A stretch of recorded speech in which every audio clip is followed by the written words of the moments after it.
Ladies and gentlemen, a big round of applause for Amelia Aganda.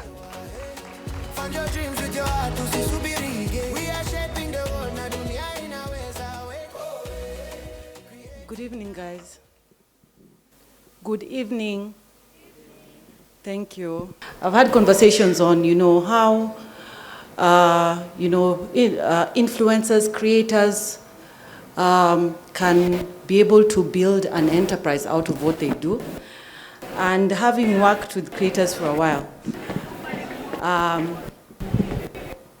think the things that come to mind, and I see a lot of creators, one, making money, say, from platforms like YouTube, now TikTok, and there's the other format where Terence was talking about where, you're working with brands to be able to make money. That's just one way to think about it, yeah? At Safaricom, we say we are the #1 supporter of the creative economy. And we believe that we are, in Kenya at least. We've created Base. I don't know if you guys know Base. Base is a platform for local content, and you can be able to monetize. That's just one of them. We have S-Hook, where we do empowerment. We have platforms like M-Pesa at 18, where, we call in creators. All our events have creators, DJs, because they're part of the creator economy, really. So if we ask ourselves, how do we then create a platform or build this thing that creators are doing into something more sustainable, that can sustain, that can be a business, basically. I think it's to take a step back. I had Daddy Mato talk about his 230K followers, sorry for missing the K. They're just followers. It's not money.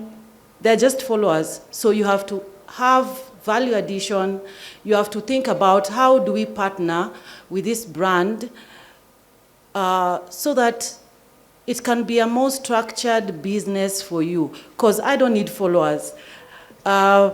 Outside of influence, I also do paid media. So when you talk about 230K, I can get those without having to work with you. But why do I work with you? It's the association. It's, learning your audience and then figuring out what is it that, Daddy Mato can really land for me as a brand to his audience in a way that no one else could. Because we look at you guys as creators. So if you've worked in advertising, what do we call them? The guys who do the graphic design, etc. Yeah, those ones. So here you're combining both jobs. Yeah, you're able to speak, which is the media job, and you're able to still, craft the storyline. Yeah. So if we are to really step change what we are doing and really step change in a way that makes it sustainable for the creator, I think we have to do things a bit differently.